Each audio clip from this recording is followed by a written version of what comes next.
Today, we can start off by talking about a pasuk in Sefer Bereshit that's in Gan Eden. So you know the story with Gan Eden.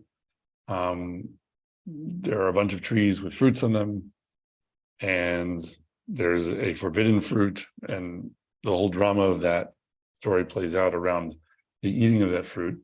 So the pasuk that first describes the creation of the trees is ויצמח אדוני אלוהים מן האדמה, כל עץ נחמד למראה וטוב למאכל, ועץ החיים בתוך הגן, ועץ הדעת טוב ורע.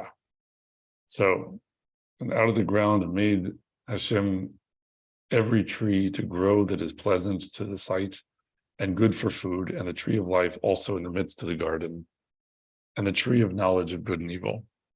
So there are obviously always a multitude of ways of reading, especially passages like these, and you don't want to pick one over the other one. Anything I say now is not because I've decided even something else that I might have suggested about the text no longer makes sense. It's just that this is also something the text bears, and I think maybe has an important point to make.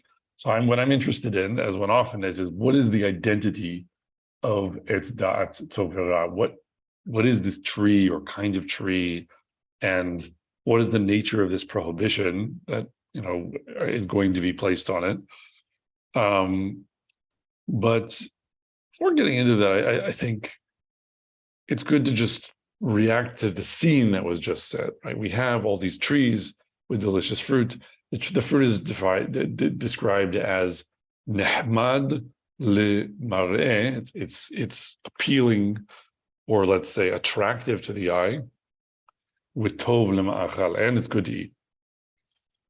And I think that the starting point for how we want to take things today is just to note that this is describing, in a sense, a very animal condition in which people can find themselves if we go all the way to the bedrock of what it is to be a human being. And you imagine just being without laws of morality or civilization or anything, and you're just a hungry animal that's maybe slightly smarter in certain ways than other animals.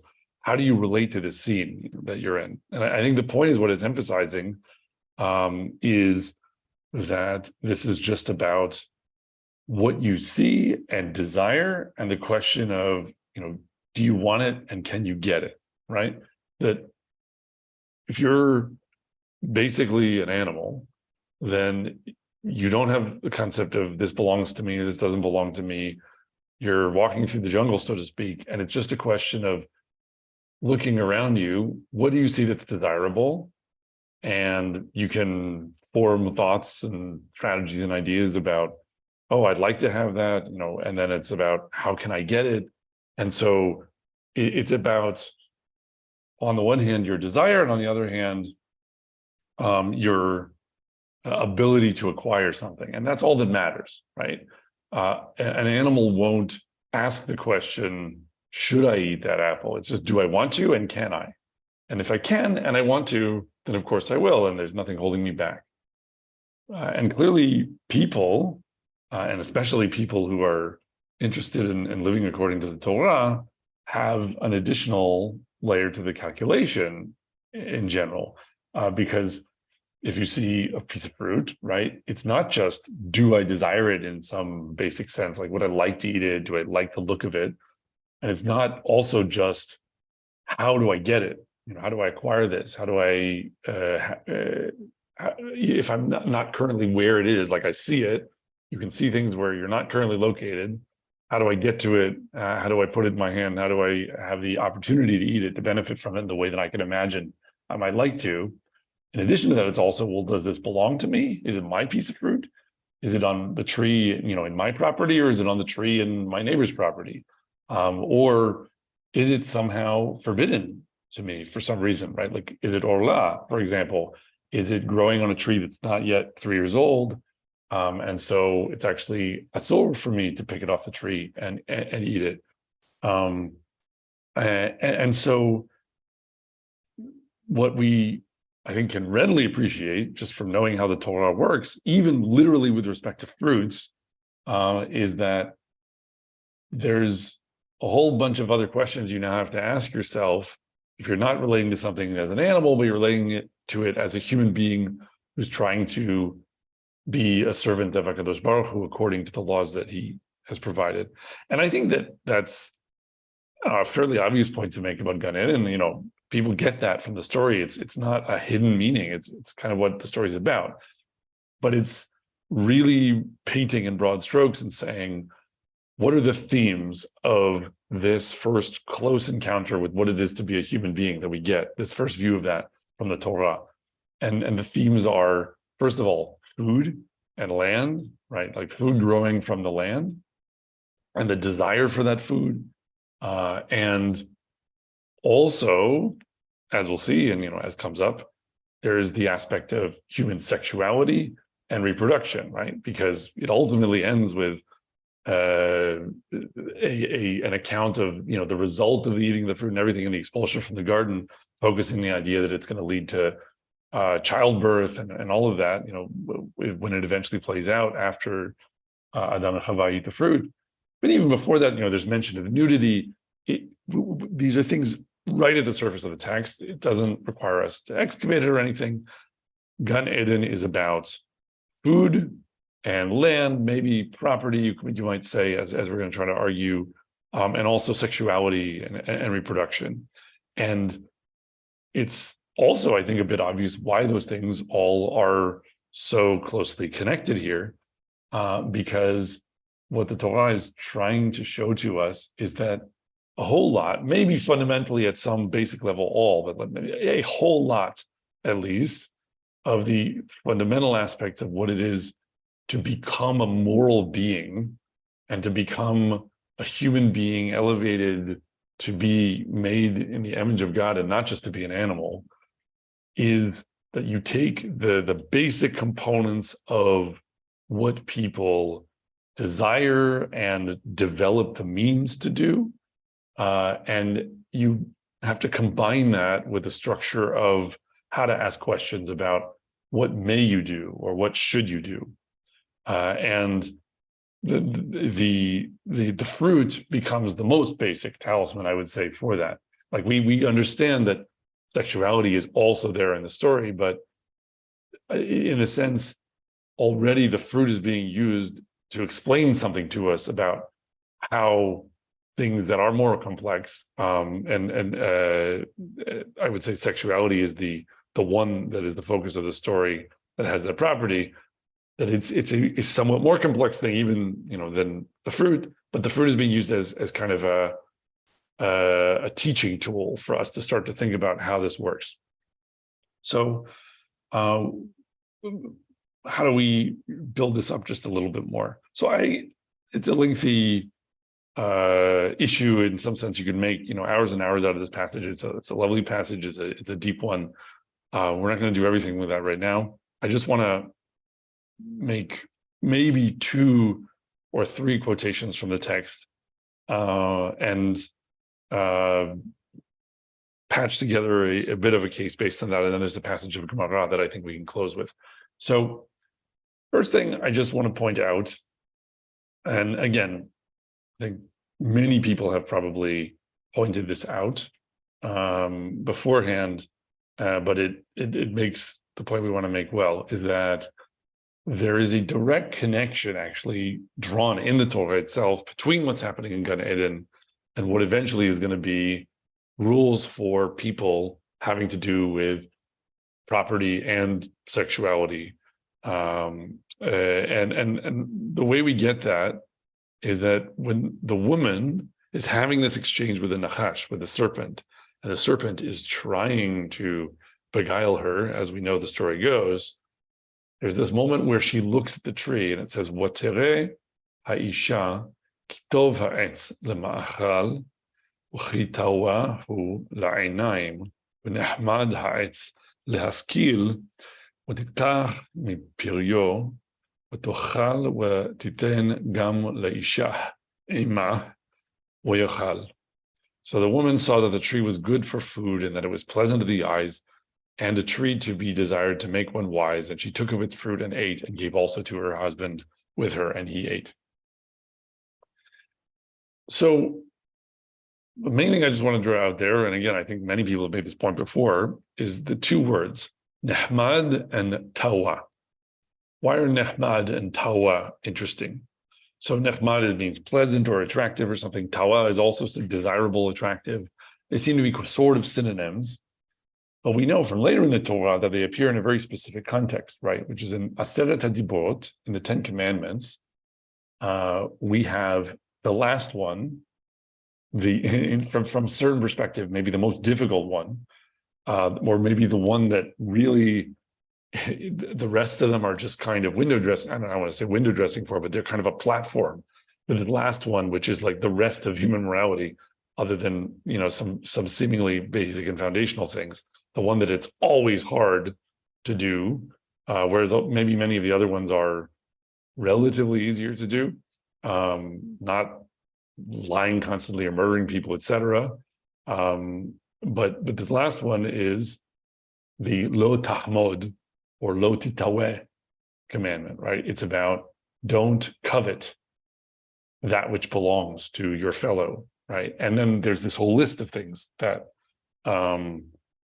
we get. It's not one thing. It's both property and personal relationships. So in Sefer Shemot, it's lo tahmod bet re'echa, lo tahmod eshet re'echa, wa'avdo, wa'amato, v'shoro, v'hamoro, v'chol asher l're'echa. So you shouldn't covet your neighbor's house, or his wife, or his servant, or his manservant or maidservant, or his ox or his donkey, anything that belongs to him, right? So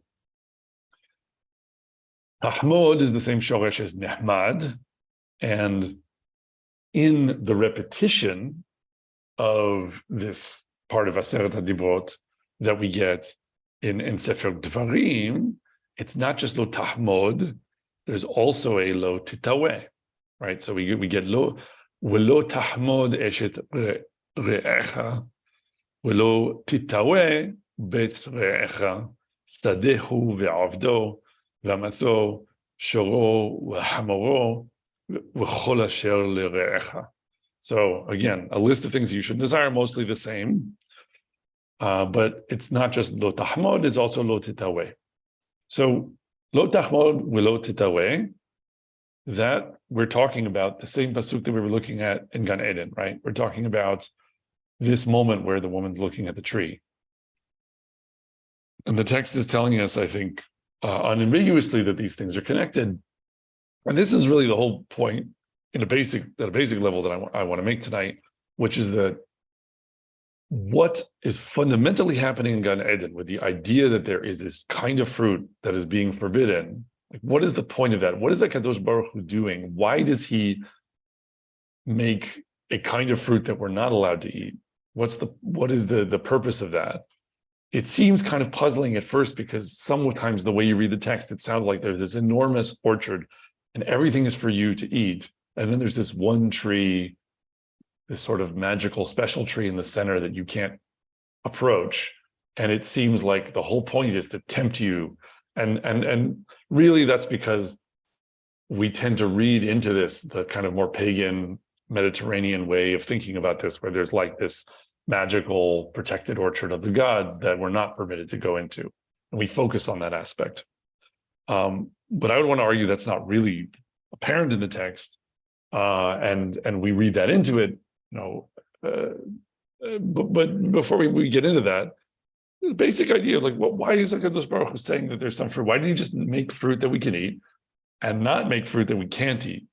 It seems unfair or not nice to set us up to fall or set us up to trip or to be drawn in the wrong direction.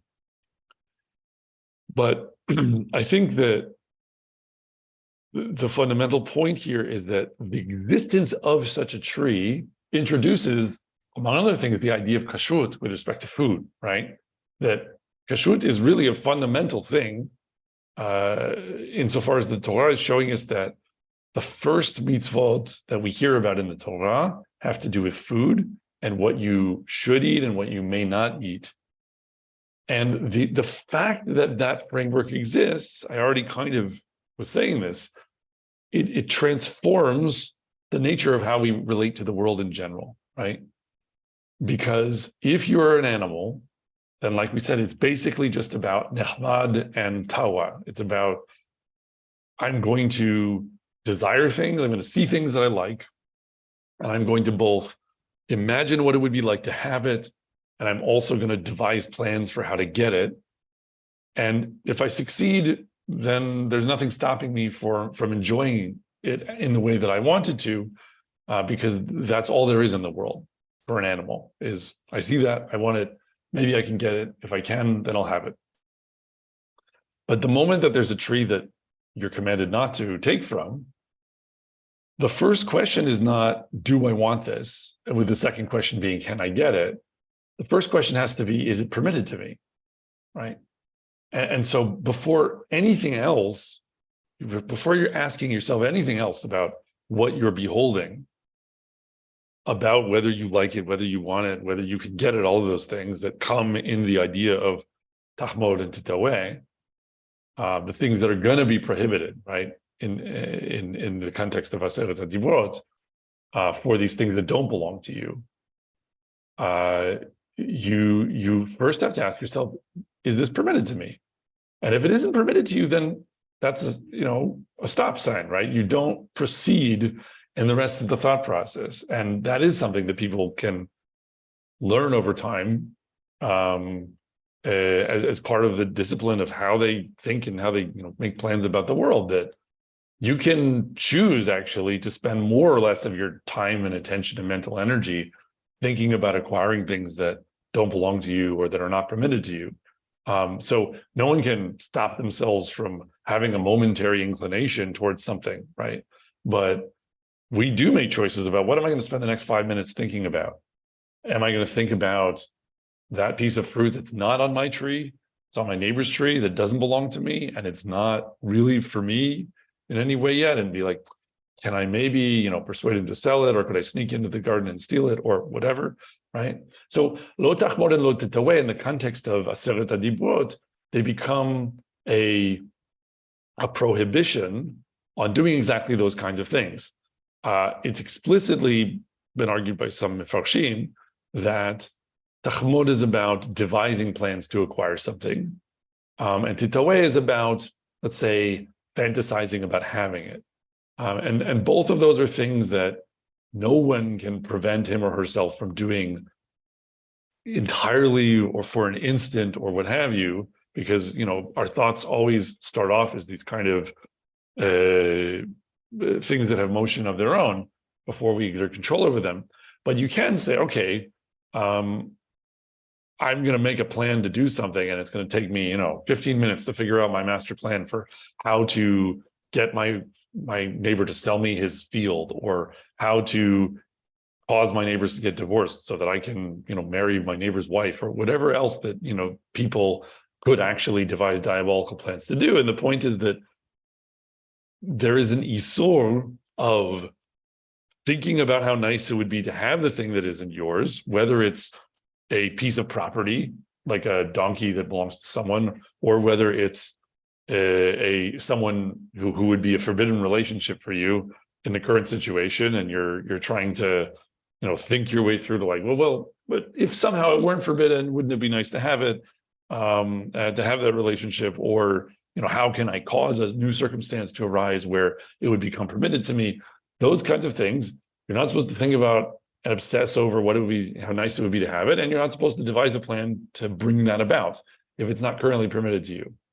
And like I was saying before, these are that is, in some sense, at least seemingly in the present day, categorically harder than a lot of the other things in Aseret HaDibrot.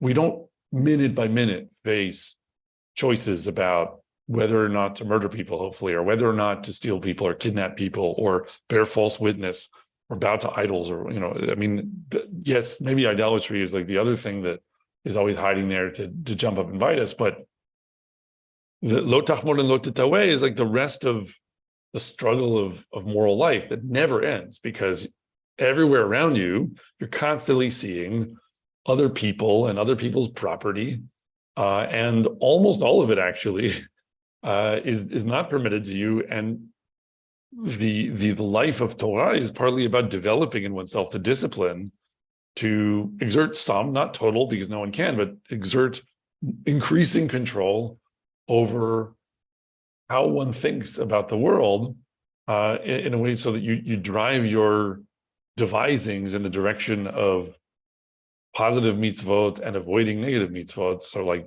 don't fixate on and think about how to accomplish forbidden things, and instead direct your energy towards figuring out how to successfully accomplish required things, or things that are, available to you and permitted to you, that you desire, which you are.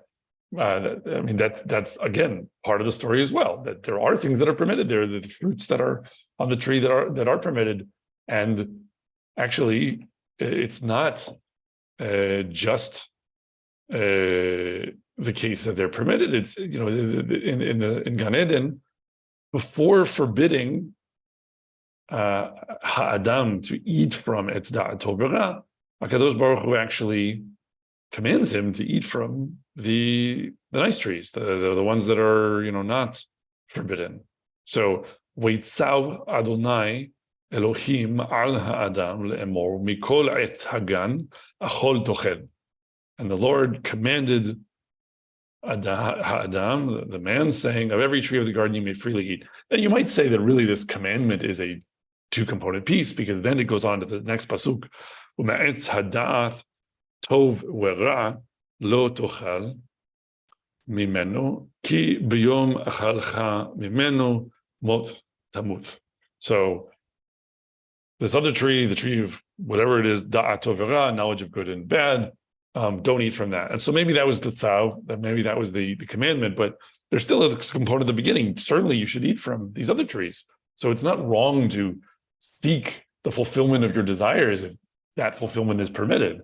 But we have to start with looking at the world as what is permitted to me and what isn't, and understanding that well, and then we can navigate the enjoyment of that which is permitted, or that which is positively commanded.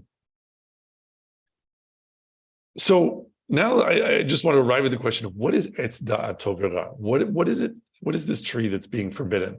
Because it could have just, everything that we just set up until now could have just been, there's a tree. It doesn't matter what tree. There's one tree that, or some species of tree, whatever it is, that HaKadosh Baruch Hu says, don't touch that, or he actually says, don't eat from it. And then the woman adds, don't touch it.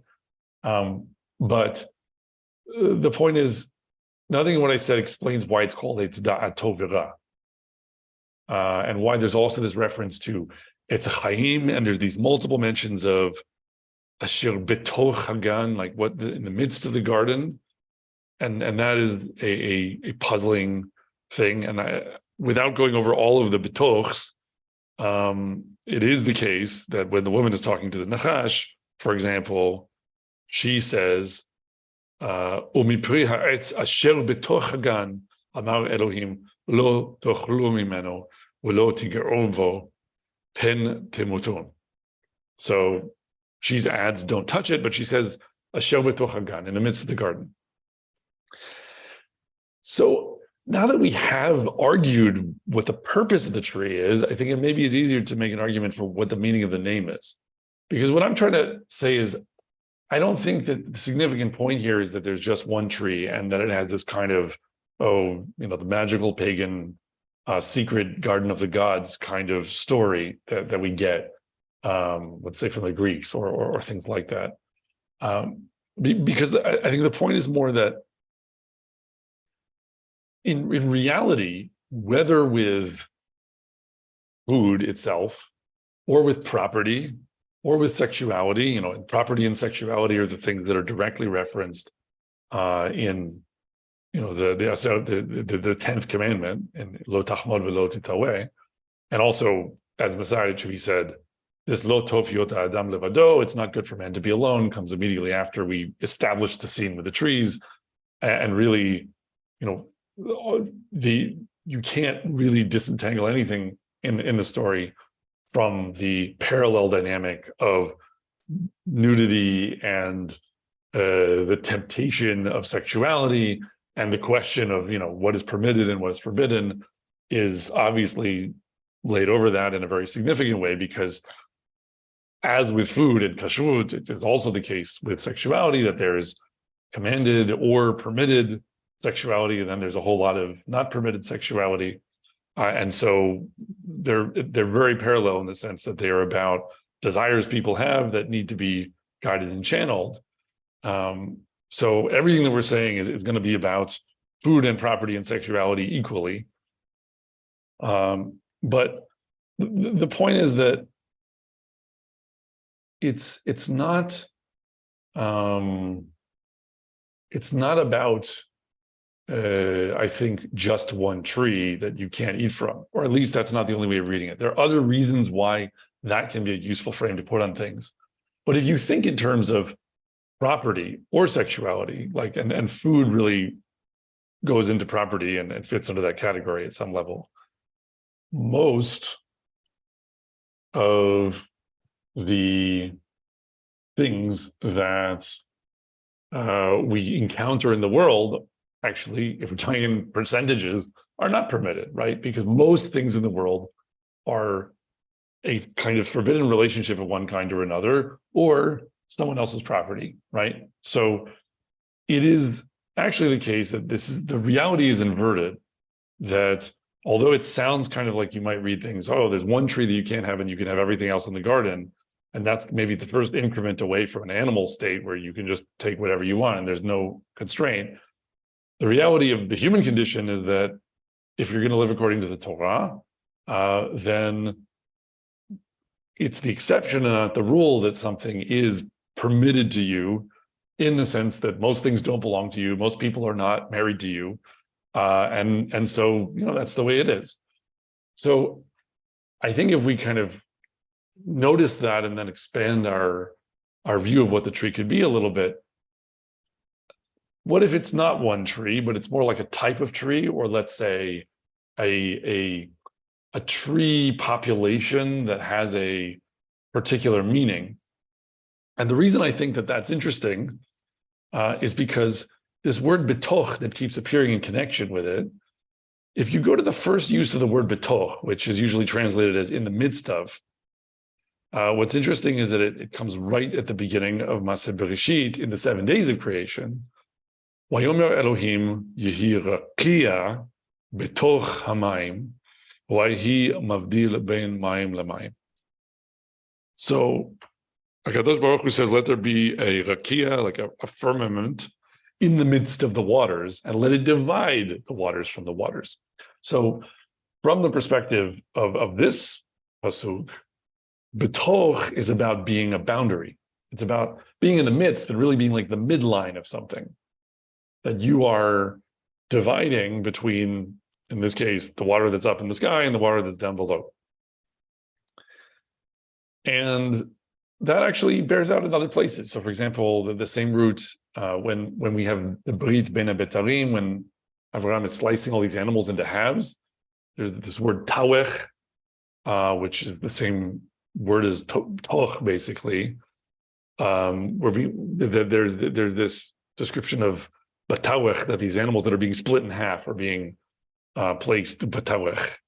And so maybe you could say, okay, betoch maybe doesn't always exactly mean a midline, but in this case, I think it's very reasonable to say that the trees betoch hagan, what betoch hagan may really mean is sort of down the middle of the garden, like that it's dividing the gan into different kinds of trees.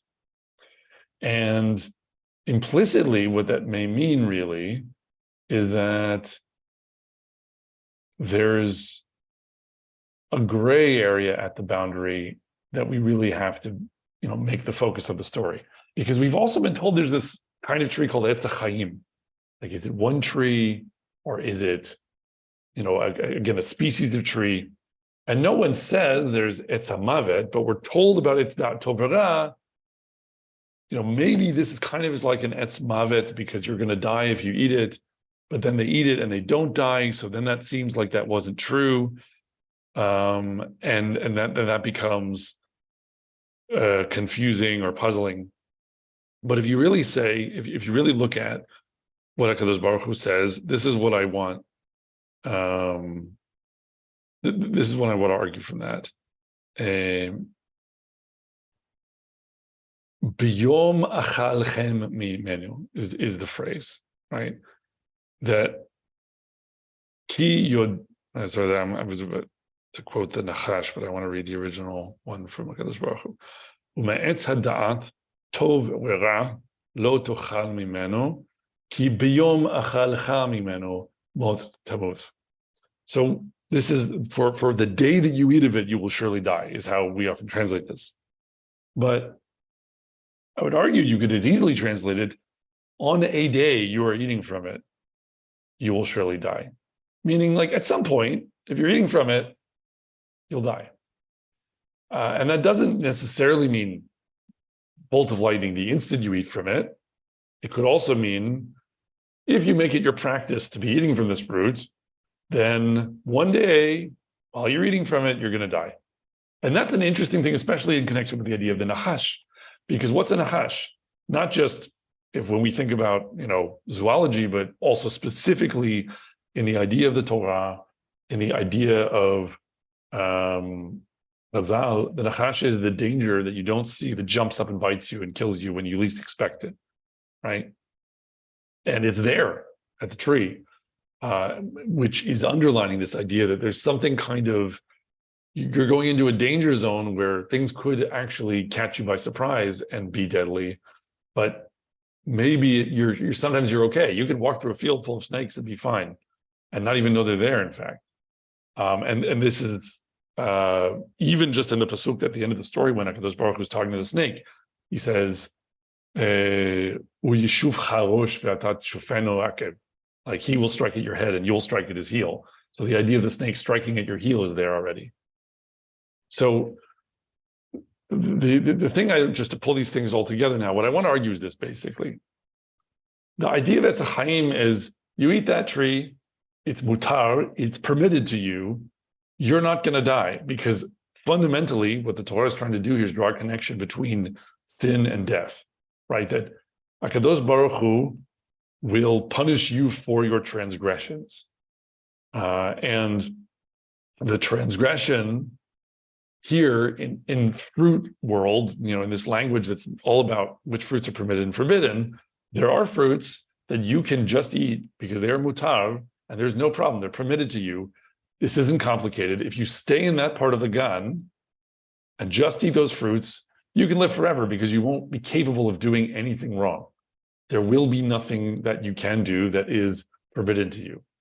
And that's associated now also with this idea of, and they were naked, but they were unashamed, like they were not aware of, or they weren't their eyes weren't open to the possibility of doing the things that are forbidden, that are associated with nudity as well.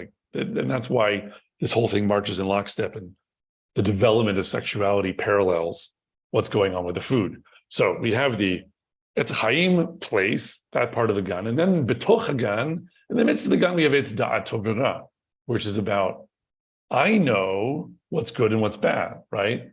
I'll go there and I'll be in this gray area, and there will be some fruits and trees and things that maybe I have to make decisions about, but I'll figure out what's okay and what isn't, because maybe I'm actually capable of knowing what's best, right? And what HaKadosh Baruch Hu is saying is, look, you're already walking towards the part of the gan that's full of poisonous trees, so to speak, right? The part that we don't need to really bother with, because no one wants to eat poisonous trees that make you drop dead the moment you eat from them. And so there was no temptation to eat from that. But implicitly, that's kind of there on the other side of this boundary. So no one's going to go charging through the boundary and do things that are so forbidden that the sin is its own punishment, right? It's wrong to eat something that will cause you to drop dead that instant, and the punishment for that is you drop dead that instant. That's not up for discussion, because that's not the hard part. People just avoid that. But then there's this border region where it's HaKadosh Baruch Hu saying, okay, if you're on the borderline, then maybe you actually can navigate this to some degree, but if you hang out there all the time, if you're eating there all the time, you're going to make mistakes. And this is already a place where you can make the wrong choice. You can eat from a tree that is not so permitted. And indeed, that's the world that we live in now, right? That's life. Life exists in this boundary region, practically speaking, where we have all these choices to make. We have desires. We have things that are permitted to us. We try to figure out what's permitted to us and what isn't. And we face struggles sometimes over, how to make that decision correctly, and we make mistakes. And there also is the, danger in the midst of that. We expect that life partly consists of snakes that jump up and get you when you don't expect them. And so this condition of etz da'at tovera being betoch hagan, I think the point is that it's about the desire that the human being will have to expand the territory of trees that he can eat from into the hard cases, and that there's danger associated with that because you don't know when you're going to make a mistake. And of course, concomitantly, there's also all of this emergence of the idea of sexuality when they're eating from this fruit in this region, because obviously human sexuality is very much that kind of a danger zone where on the one hand, there are things that are gifts from HaKadosh Baruch Hu that are permitted still in that territory, but there also are things that are totally asur. And you can't simply follow the animal maxim of figure out what you desire and then see if you can get it. And if you can get it, then have it. You need to have a Torah to help you navigate that and to figure it out. And I've argued before, I'm not sure that from HaKadosh Baruch Hu's perspective, this was some kind of misfire or calamity. The reading of his statement, pen yishlach yado, lest he reach out his hand and velakach and take from me'etz ha'chaim v'chai le'olam. It may be indeed that he, in a sense, allows us to become the ones who are a bit more yodeh tovera, because he doesn't want us to just stay in the safe part of the garden and live forever eating from the nice permitted fruits, because that won't enable us to grow and develop and really turn into beings that can serve him properly. And so it's not necessarily entirely the case that we should view the development of this new relationship to the trees and the fruits as a problem, but it certainly is a complex one and a fraught one and a dangerous one that requires guidance from Hashem of how to not get bitten by the snake, so to speak, or not to eat the poison fruit by mistake, or however you want to look at it. And that applies to fruits and applies to land and property and to sexuality and all the other basic building blocks of the world that we inhabit, and to which all of which that the Torah applies to.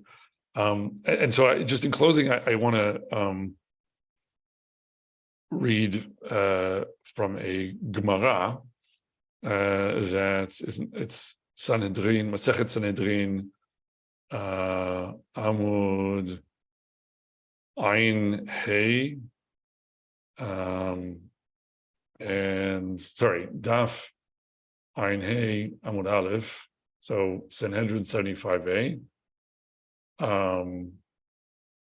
So the case is discussed, and I'll do this in English to do it rapidly.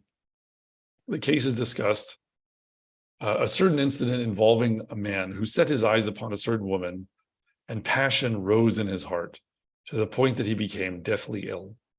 And they came and asked doctors what was to be done with him. And the doctor said, he will have no cure until she engages in sexual intercourse with him. The sages said, let him die, and she may not engage in intercourse with him. The doctor said, she should at least stand naked before him. The sages said, let him die, and she may not stand naked before him.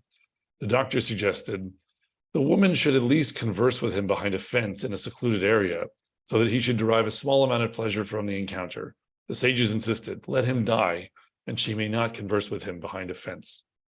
And then there's a subsequent discussion of, was this a married woman? Was it not a married woman? And in fact, not all the opinions are that she was married. It's obviously more straightforward if she was married, because then you would just say, no, it's lotinaf, it's adultery. We don't want to like even take a step in that direction. But there are additional opinions from Chachamim saying, no, she wasn't married. It's such a chilul Hashem, or such a let's say defilement of Benot Yisrael to allow the daughters of Israel to be seen as promiscuous in this way. So we would say let him die rather than put some ill repute on the name of her family or on the name of the daughters of Israel in general.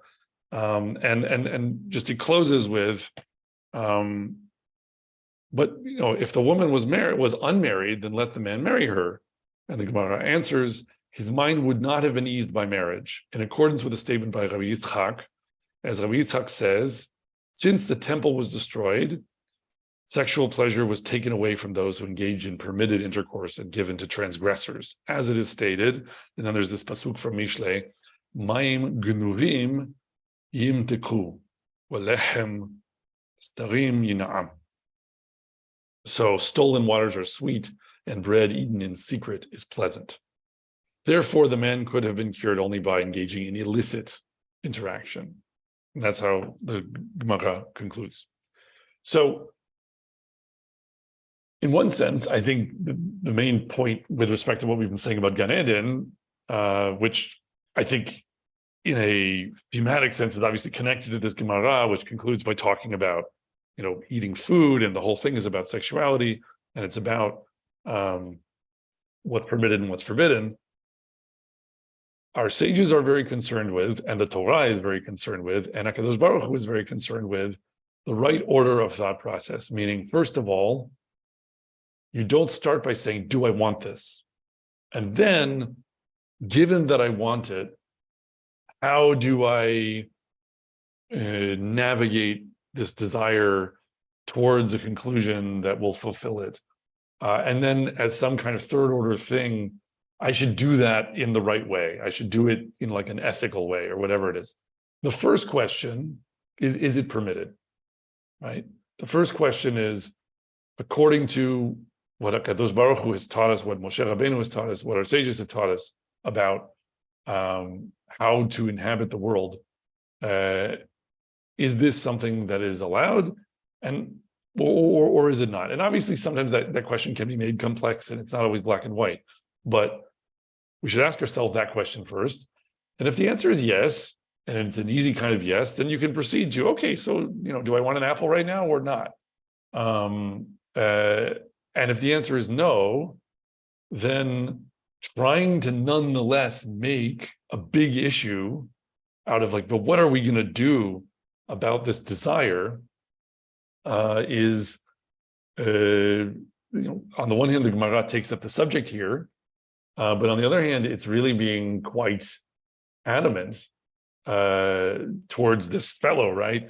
I mean, people, especially in the present day, like to bandy about pikuach nefesh as though you can use it to cancel half the Torah whenever you want. And there are, of course, instances where pikuach nefesh, where the saving of a life does trump nearly everything, right? But the fact that the Gemara is talking in this case about a man who might be just, love struck with a woman who is not married necessarily, but it still could be the case that they would just say, look, no, you're going about this all wrong. If the way you're approaching this is, I have this desire that needs to be fulfilled or else I must die, we're not going to say, oh, it's pikuach nefesh, so let's have you talk to her through a little crack in the garden wall and call it quits. Even that, they would say, we're not going to validate, we're not going to give an inch to this way of looking at it, despite the fact that perhaps she could be, someone that he could marry, and then it wouldn't be an illicit desire, right? And I don't think the point is actually the sages are totally opposed to people ever feeling any kind of desire or attraction for people that they're going to eventually marry. But instead, it's the way that this argument is made is he's coming with his doctors and saying, first, my desire must be answered. And it's a matter of life and death. And now let that ultimatum rule the situation and determine what happens. And that when that argument is brought, the answer has to be very firm. And it's, let's start the conversation over again. No one wants this guy to die, right?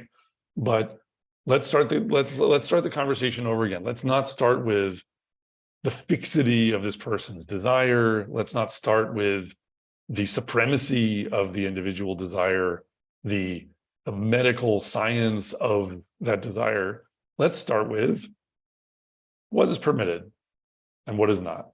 And once we've determined that, then we can proceed to the next part of the discussion and figure out if there are different kinds of solutions, because halakha ultimately is very flexible, is very complex, is very amenable to cases where this or that part can bend and be rearranged creatively based on the judgments of poskim and people who have a sincere desire to see, on the one hand, the Torah and its commandments fulfilled and kept, and on the other hand, for people trying to keep the Torah with sincerity, to do so b'simcha u'b'tuv levav, right? That they should be able to serve Hashem and rejoice about that, and to do it with a good heart.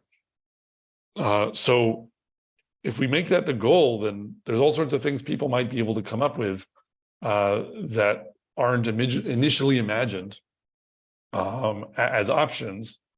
But we have to start the conversation that way. We can't start the conversation with the idea that desire and the need for its fulfillment comes first and sort of stands above the structure of how we guide ourselves towards making better or worse choices. And I really think we can take that all the way back to Gan Eden and see very clearly mapped out and how we're being taught to understand this from the standpoint of the different kinds of fruits that Hashem makes for us in the world, many things that are delights to us and that are permitted to us, and he even commands us to partake of those and to enjoy them, perhaps. And he also may even be content with us to try to navigate the border region where there is the possibility of our making mistakes. But if we're going to do that, we're going to do it with the recognition that he is the ultimate arbiter of what's permitted and what isn't, and that we have to study the laws he gives us to understand that issue and tread carefully. Interestingly, in Western society, when it comes to issues of freedom of speech and freedom of religion, so the discussion used to be what I believe, and I express what I believe. Now it's all about what do I feel, what do I want. It's exactly putting the emphasis where, as you've explained, we shouldn't be putting the emphasis. That instead of asking first what is proper, what does Hashem want from us, we first ask what do I want, and then act as though everybody has to jump all over themselves to accommodate me. Yeah, I think that's especially been a bequest from the development of modern American society and culture, even more so than European society and culture to some degree. Although in one sense, I think people perhaps rightly think of Europe as in certain aspects having, I don't know, even less conservatism about sexuality than Americans, and maybe having a more libertine streak. And I think that is a fair assessment in some respects. But in other respects, I think European cultures, because they're based on models that come from earlier eras, are less individualistic. And you go back far enough, and it was much more frequently the case that whatever kind of society you were in, if it didn't have very strong norms in place that really didn't mostly emphasize for people when they're born and when they're growing up, whatever kind of individual you are, you need to decide how to fulfill that. Like if you're going to be a blacksmith and you want to do that, then go do that. Or if you want to be, king, then maybe you can be king. It was the opposite of that. It was, this society is always on the brink of falling apart, either from starvation or from invasion, and everyone needs to perform their role. And if they don't, then we have very little use for you. And there were a lot of cruel societies that were based on principles like that, and there obviously are a million ways you can do that wrong. But I think what's true is that societies with older cultures that came from those kinds of models, there's more of a willingness to acknowledge that it's not just about what you want, and there's sort of expectations from people around you about how you fit in and what kind of role you're expected to play, and everyone's supposed to do their part, and it's about the kind of the collective or the society or the nation as a whole, as opposed to the individual. Now that can be perverse in its own way, because we learn from the Torah and from our tradition about the uniqueness and let's say undiminishable significance of each individual, right? The Midrash tells us that when a king, or Chazal tell us that when a king makes a coin in his image, every coin comes out looking the same. And when a Kadosh Baruch Hu makes coins in his image, meaning people, they all come out looking different. And the uniqueness of human beings is our, manifold ability together to reflect Kadosh Baruch Hu in his oneness. So that is all true. And in one sense, the West learns its obsession with individualism, and America especially learns its obsession with individualism from the Hebrew Bible, more so perhaps than from anywhere else. And yet, at the same time, it's just also true that that's become a simpler idolatry in the American context, where there is no good, seemingly, especially these days, other than the facilitation of each individual in his or her uniqueness, finding the fulfillment that, in a sense, was kind of the spark inside them that they had to figure out, and how to pursue it, and whether that's professional thing or what one does with one's family or whatever else. And while there is some truth to that, and I think it's an idea that has plenty of appeal in a Judaic context within limits, it simply isn't the case that the only good is about optimal fulfillment for each individual, especially because that's a contradiction in terms. Like, not all individuals can at the same time separately optimize their fulfillment, because part of human fulfillment has to do with things that are social and involve groups of people. And so it gets very complicated indeed. So yeah, I would say that in the present era,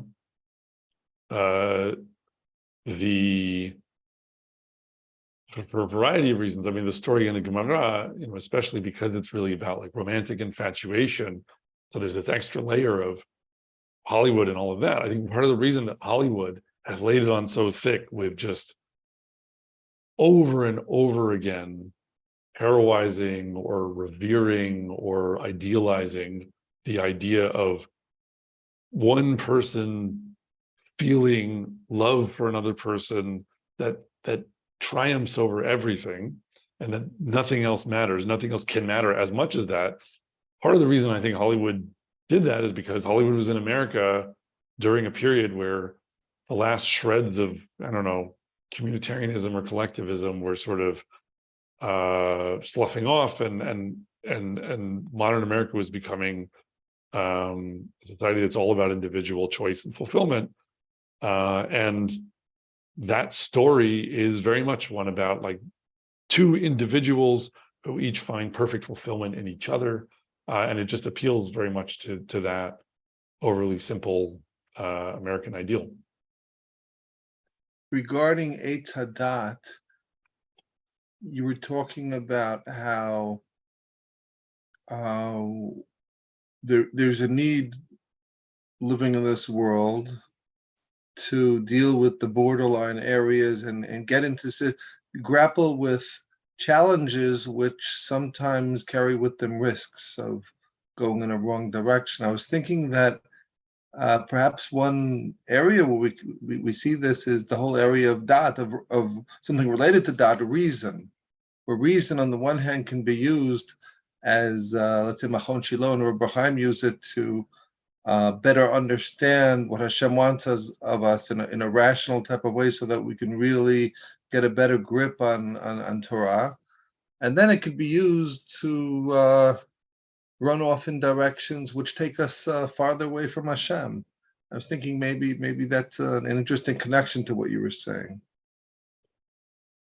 I would tend to agree with that, although I think I would want to be careful about terminology, because I think in the present era, like in modern Hebrew, da'at or chokhmah could maybe be used interchangeably, or maybe we tend to attribute chokhmah to chokhmah the notion of some kind of higher wisdom, and we translate it as the word wisdom, which is kind of a fancier word than knowledge.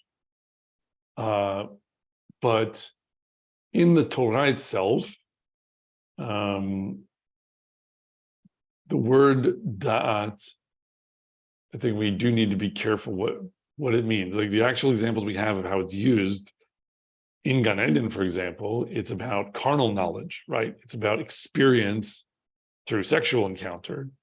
Again, it's used, you might say, oh, well, in that case, it's being used euphemistically, but that's not what it really means.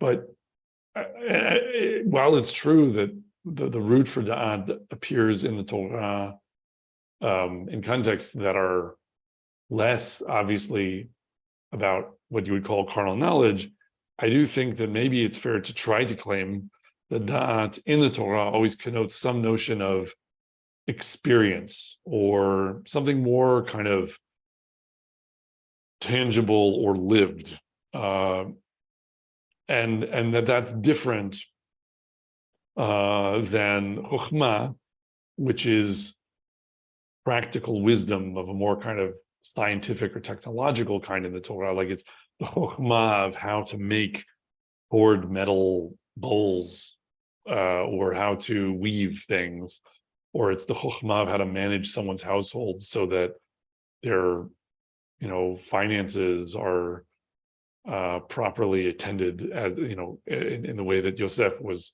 applying his chokhmah in the house of Potiphar, or the chokhmah to predict the agricultural economy of Egypt, as Yosef did for Paro. And insofar as that's the case, I mean, I guess one thing to note is that this whole thing with it's da'at tov v'ra, I don't know, maybe that runs, or it could run counter to the argument that I was trying to make before, in the sense that it's not just sort of knowing what to do. Maybe it has to be more sort of da'at, like you're trying the fruits. It's about saying, I'm going to know what's good and bad because I'm going to eat all of these fruits, and then I'll make the judgment myself from the experience, right? And that is a problematic approach, like to say, I don't need a Torah to tell me what's permitted and what's forbidden, because we'll just work it out empirically. We'll figure out what works and what doesn't. We just need to try everything. And if it doesn't seem to do any harm, then it must not. That approach to this sort of gray area or the border region is certainly a problematic one. And so maybe the notion of da'at tovera is already kind of over the line for that kind of a reason. But going back to what you were originally saying, I think I've tried to argue something like that before, but I usually make that argument more with chokhmah, to say that chokhmah is something we need in order to serve Hashem. We need to know how to do stuff that works. We need to know lots of things. We need to know how to build buildings. We need to know how to make wine. We need to know also, things that are chokhmah, even more sort of about social organization, which obviously gets more complicated, but like systems of government or whatever, there is a chokhmah to that, as long as you don't shift the weight to the other foot and start saying we have to do things a certain way because it's the only thing that works. But democracies, there's a chokhmah of why they can be stable in certain ways, because you don't have as much people always trying to assassinate the king so they can become king or whatever. But that doesn't mean that we receive instructions to how to run a democracy from heaven. It's just a chokhmah about how the world works, that people have discovered certain ways of operating can work. So like there's lots of different kinds of chokhmah. There's kind of social chokhmah, there's astronomical chokhmah, there's materials crafts chokhmah, and there are people who ultimately can make an idol out of chokhmah and say what you just need is to get smarter and better at doing everything, and if you just do enough of that, then you'll know what you should do, and that does lead you away from Torah, and does, as I've argued previously in the example of Yosef and Paro, it leads you to not service of HaKadosh Baruch Hu, but enslavement to Paro. If you just try to do that which is suggested by practical chokhmah, as though it substitutes for knowing, right from wrong, or like having the value judgments that allow you to decide what you want to use your chokhmah to accomplish. But of course, chokhmah properly applied allows you to serve Hashem better. And so it's not something we should eschew or avoid because of the temptation to make an idol out of it, but it's a very slippery slope, and one perhaps that we're best taught in Tanakh of how slippery it is by the example of Shlomo HaMelech, who was very chacham and both used his chokhmah to build the Beit Mikdash, and also by the end of his life was building temples to foreign gods and sacrificing to Molech and all these things that are unbelievable, given what a incandescent success he was to begin with. But I think what we're learning from the text is just chokhmah is the most precarious double-edged sword that you can imagine. In line with what you're saying now, and backtracking from what I said before, perhaps we can look at Eitz Hadat as being not going with reason or any solid form of knowledge, but rather basing ourselves on what's an eitz. It provides you with a fruit. It's what you enjoy, sensory, connected to the sensory, and relying on a sensory type of experience as opposed to something deeper, like either reason or knowledge that comes from Hashem. Yeah, no, I think that's very close to the surface of the text also, because the use of tov in the introduction of the whole garden setting is the idea that the fruit is tov l'ma'achal, like it's good to eat. And that kind of good, you feel very much like you're the judge of it. Like, just let me try it and I'll decide if it's good to eat. And Ra also elsewhere in Tanakh gets used that way, like with these te'enim ra'im that Yirmiyahu talks about in some, mashal that he's giving about using figs as like as a metaphor for something. I believe it's figs. Or that, if the fruit is bitter and rotten, then it's ra, and if it's tasty and nourishing, then it's tov. And so it is about the idea of you, through your sort of sensory experience, can decide what's good for you and what isn't, and that if everyone does that, then we'll work out, the ways of doing things, and we'll be able to, in a sense, derive all the more complicated notions of right and wrong from just some kind of following our nose. Like, of course, we don't want bad things to happen, so we've realized that, like, to prevent bad things from happening, no one should murder anyone, for example, because and there are people who try to make those kinds of arguments for moral theories, that in a sense, anything that's actually immoral or moral, you should be able to appreciate that from some kind of very basic principles of everyone should understand why this is bad for them or why this is good for them.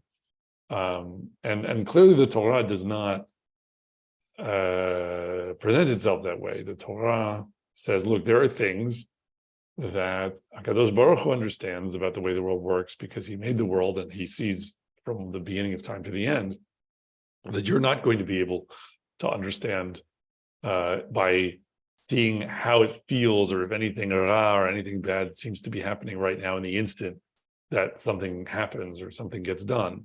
And so your short-sighted and maybe more sort of primitive sensory judgments, or even, more primitive, just does anyone at the moment seem to be unhappy about what's going on kind of judgments, those will not stand you in good stead in the long term. And I actually think another aspect of what's making that point in the Torah is the Nachash, because the Nachash is this animal, this pasuk again going back to like Hu Yeshuv Charosh Ve'atat Shufeno Akev, right? That he will strike at your head and you will strike at his heel.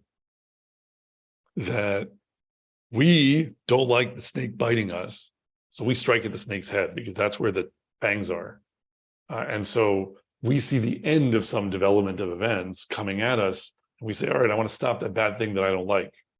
But the snake is this whole long, winding, wiggly process that really starts with the tail and goes to the head. And we have a very poor ability to understand what we're setting in motion when we do things and what that's going to look like down the line. So it's again this idea of the snake ultimately that jumps up and bites you because of the chatayim, right? The things that you're doing that are wrong in Hashem's eyes. You may not yourself be able to necessarily appreciate like how the problem arises from the misdeed. And so trying to reason yourself about like what is permitted or forbidden because you're just trying to avoid bad things in the future is really going to send you to a calamity. But what the Torah is trying to do is, HaKadosh Baruch Hu is saying, look, trust in me, and I have some things I can share with you that will guide you away from these mistakes that are not obvious mistakes. Like you can't, focusing on the act itself, necessarily always appreciate, like what is so wrong with this? Tell me what the problem is. It doesn't seem to cause harm to anyone or whatever, so why could it be wrong? There's all sorts of stuff in the Torah where it enjoins upon us obligations and restrictions and commitments, things we have to do or things we're not allowed to do, where it's not clear all the downstream consequences of observing those laws, what they'll be. And in the same way that you don't have an easy time telling where the head of the snake is going to strike by just being told sort of where the tail is and how it's seeming to coil from its beginning. We would like to encourage our viewers to share these videos with friends and send in your responses. If you would like to obtain Birkon Nusach Eretz Yisrael or invite the rabbi for a speaking engagement, please email us at office@machonshilo.org.